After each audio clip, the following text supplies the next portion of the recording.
Good morning children. तिदवई college से मैं आपकी शाहीन मैम। बच्चों, क्लास 9 के सिविक्स में हम लोग लेसन सेकंड पढ़ रहे थे। ये लेसन क्या है आपका? संविधान का निर्माण। संविधान निर्माण, और इसका हम लोग एक पार्ट पढ़ चुके थे। आज हम लोग इसको पार्ट 2 पढ़ेंगे। बच्चों, संविधान के बारे में क्या बताया था हमने आपको? संविधान क्या है? संविधान सर्वोच्च कानून है। संविधान एक सर्वोच्च कानून है। संविधान लिखित नियमों की एक किताब है जिसका पालन सभी को करना पड़ता है।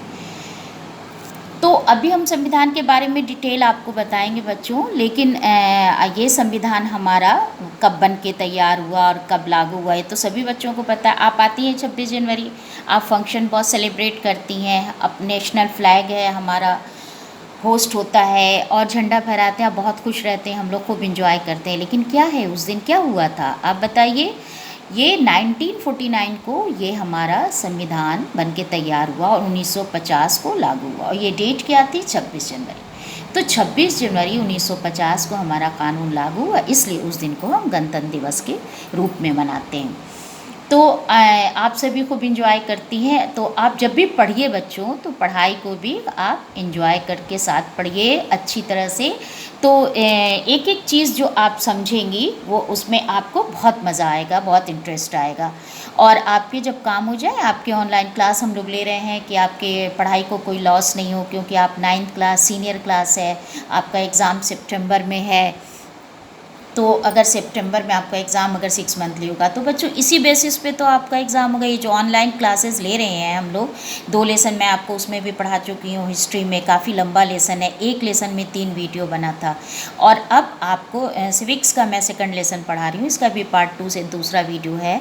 तो इस तरह से बच्चों आपको 6 मंथ का सिलेबस हम लोगों को पूरा करना, और आपको इसी बेसिस पे एग्ज़ाम देना है। तो आप काम भी पूरा करिए और ला के कॉपी भी आप हम लोगों से चेक कराइएगा। आप सभी बच्चे खूब अच्छी तरह काम कीजिए। तो हम आपको संविधान के बारे में पढ़ा चुके हैं कि कैसे पार्ट 1 में नेल्सन मंडेला यानी दक्षिण अफ्रीका के लोकतांत्रिक संविधान का एग्जाम्पल देते हुए हम लोगों ने भारतीय संविधान के बारे में शुरू किया था।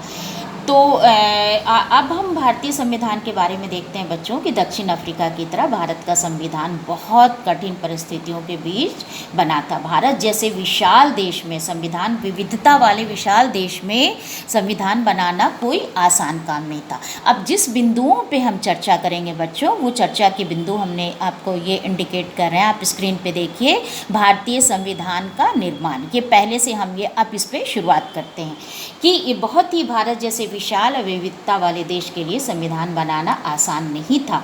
विभाजन के वक्त में बहुत ज़्यादा परेशानी, बहुत समस्या आई थी। करीब करीब 10 लाख लोग मारे गए थे। अंग्रेज़ों ने भी देशी रियासतों के शासकों को ये कह दिया था कि वो चाहे रियासत का विलय कर दें या स्वतंत्र रहें, या भारत और पाकिस्तान जिसमें कहीं भी चले जाएं। इस तरह से संविधान, बहुत ही मुश्किलों के बाद हमारा भारतीय संविधान बना था। तो आज़ादी के दौरान जो हमारे के बाद से जो हमारा संविधान बना था, तो 1928 में बच्चों शुरुआत हुई थी। मोतीलाल नेहरू और कांग्रेस के कुछ नेताओं ने मिलकर भारत का एक संविधान लिखा था। गौर से सुनिएगा, 1931 में कराची में भारतीय राष्ट्रीय कांग्रेस का एक अधिवेशन हुआ था। उसमें इसकी रूपरेखा तैयार की गई थी कि भारत का संविधान कैसे होगा। क्योंकि बच्चों जब आज़ाद तो हम हो गए थे 1947 में, लेकिन हमारे देश का कोई कानून नहीं था। तो देश का एक कानून हो कि उसी अनुसार सभी लोग उस काम करें, इसके लिए संविधान बनाना ज़रूरी था। और ये था कि स्वतंत्र भारत के संविधान में सार्वभौम वयस्क मताधिकार ये ज़रूरी है, यानी हर वो व्यक्ति जो 18 साल का है वो वोट देगा, और जो चुना जाएगा उसको सबसे ज़्यादा बहुमत मिलेगा, वही कार्य करेगा। तो ये जो हमारा देश है भारत, ये क्या है? लोकतंत्रात्मक देश है। कैसा देश है? लोकतंत्रात्मक देश है। वैसे तो मैं डिटेल आपको सब बता चुकी हूँ कैसे हमारे अभी इस केंद्र में सरकार है, राज्य की सरकार है और स्थानीय सरकार, 3 तरह की सरकार होती है बच्चों। तो ये अभी हम इस सिलेबस के अकॉर्डिंग आपको पढ़ा रहे हैं कि संविधान क्या है। तो 1937 के बाद पूरे ब्रिटिश शासनकाल में भारत के प्रादेशिक असेंबलियों के लिए चुनाव कराए गए और विधानसभा के भी चुनाव हुए। तो चलिए हम देखते हैं कि हमारी संविधान सभा क्या है। तो चुने हुए जनप्रतिनिधियों की जो सभा होती है बच्चों, संविधान में नामक जो विशाल दस्तावेज लिखा जाता है, लिखने की का जो काम किया जाता है उसे ही हम संविधान सभा कहते हैं। ये देखिए आप स्क्रीन पे संविधान सभा, इसकी पहली बैठक हुई थी 1946 को। 1946 को इसकी पहली बैठक हुई थी। भारतीय संविधान सभा के लिए जुलाई 1946 को चुनाव किया गया था। पहली बैठक दिसंबर 1946 को हुई थी और इसके बाद हमारा भारत देश हिंदुस्तान और पाकिस्तान दो देशों में बंट गया था। उसके बाद से इस वक्त भारतीय संविधान को लिखने वाले जो सदस्य थे आप देख लीजिए 299 सदस्य थे। 26 नवंबर 1949 को ये बन के तैयार हो गया था और 26 जनवरी 1949 को 1950 को ये लागू हो गया था। इसलिए हम ये बनाते हैं, आपको बताया मैंने, गणतंत्र दिवस मनाते हैं। तो ये जो प्रारूप कमेटी बनाई गई थी संविधान लिखने के लिए, ये कमेटी जो थी उसके जो कमेटी के प्रमुख थे बच्चों कौन थे? डॉक्टर भीमराव अंबेडकर। और उन्होंने एक प्रारूप संविधान बनाया और संविधान के प्रारूप की प्रत्येक धारा पे चर्चा किया और काफ़ी दिन बाद से 114 दिन भर की गंभीर चर्चा के बाद से ये तैयारी हुई।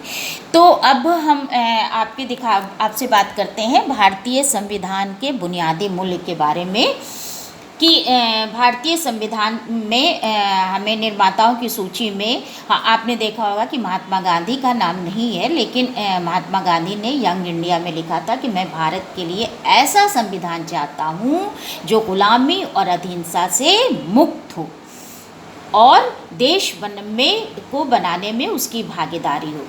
ऐसा भारत जिसमें लोगों को उच्च और निम्न वर्ग ना रहे, ऐसा भारत जिसमें सभी समुदाय के लोग मिलजुल के रहें। तो अब हम यहाँ पे बच्चों आपको, वैसे तो बहुत सारे नेता हैं लेकिन हम आपको कुछ महत्वपूर्ण नेताओं के बारे में बताएंगे, परिचय देंगे। देखिए महत्वपूर्ण नेताओं का परिचय आ जाइए। पहले वल्लभ भाई पटेल, 1875 से 1950 तक का पीरियड है इनका जन्म गुजरात में हुआ था। अंतिम सरकार में ये गृह सूचना और प्रसारण मंत्री बने थे। ये वकील और बारदोली किसान जो सत्याग्रह हुआ था उसके नेता थे और बाद में जो भारतीय रियासतों का जो विलय हुआ था इसमें इन्होंने बहुत महत्वपूर्ण भूमिका निभाई थी और हमारे देश के उप प्रधानमंत्री बने थे। हमारे देश का प्रधानमंत्री कौन था बच्चों? हमारे प्रथम प्रधानमंत्री का नाम जवाहरलाल नेहरू। अब आ जाइए हम देखते हैं सरोजनी नायडू। 1879 से 1949 तक ये आंध्र प्रदेश में इनका जन्म हुआ था। ये कवित्री और लेखिका थी और राजनीतिक कार्यकर्ता भी थी। कांग्रेस में अग्रणी महिला थी। बाद में उत्तर प्रदेश की राज्यपाल बनी। हम किस राज्य में रहते हैं? उत्तर प्रदेश में। हमारे जो मुख्यमंत्री हैं आदित्यनाथ योगी, सभी को पता है। और हमारे राज्यपाल अभी कौन है? आनंदीबाई पटेल। ये आपको याद रहना चाहिए बच्चों। अभी ये हम आपको सरोजनी नायडू के बारे में बता रहे हैं कि उत्तर प्रदेश की राज्यपाल रह चुकी हैं। अब आ जाइए अबुल कलाम आज़ाद, 1888 से 1958 में। इनका जन्म सऊदी अरब में हुआ था। ये शिक्षाविद भी थे, लेखक भी थे, धर्मशाला के ज्ञाता भी थे, कांग्रेसी नेता भी थे। राष्ट्रीय आंदोलनों ने बहुत बड़ी भूमिका निभाई थी और केंद्रीय मंत्रिमंडल में ये शिक्षा मंत्री बने थे। अब आ जाइए टी कृष्णाचारी, 1899 से 1971। इनका जन्म तमिलनाडु में हुआ था और प्रारूप कमेटी के ये सदस्य थे। जो प्रारूप कमेटी के जो प्रधान हमारे भीमराव अंबेडकर थे, ये उसके सदस्य थे और ये कांग्रेसी नेता भी थे। बाद में केंद्रीय मंत्रिमंडल में ये क्या बने? वित्त मंत्री यानी फाइनेंस मिनिस्टर। अब आज हम पढ़ रहे हैं राजेंद्र प्रसाद। राजेंद्र प्रसाद के बारे में हम आपको बता रहे हैं कि 1884 में इनका जन्म हुआ और इनका 1963, यहाँ हम आपको लिख देते हैं बच्चों, ये छूट गया, 1963 में 1963 में इनकी मृत्यु हुई थी। ये संविधान सभा के अध्यक्ष और वकील भी थे और ये 3 बार कांग्रेस के अध्यक्ष बने। बाद में क्या बने? भारत के प्रथम राष्ट्रपति। ये आपको सबको, सारे बच्चों को याद रहना चाहिए।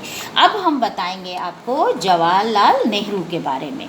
देखिए तो सभी बच्चे जानते हैं कि जवाहरलाल नेहरू हमारे देश के प्रथम प्रधानमंत्री। इनका जन्म कब हुआ था? 14 नवंबर। आप चिल्ड्रन डे मनाते हैं, आप बहुत इंजॉय करते हैं, मस्ती करते हैं, कॉलेज आते हैं, तो उस दिन क्या हुआ था? 14 नवंबर को जवाहरलाल नेहरू का जन्म हुआ था। था 1889 में, और इनका 1964 में इनकी मृत्यु हुई। इनका जन्म उत्तर प्रदेश में, यानी हम जहाँ रहते हैं इलाहाबाद में हुआ था बच्चों। कहाँ हुआ था?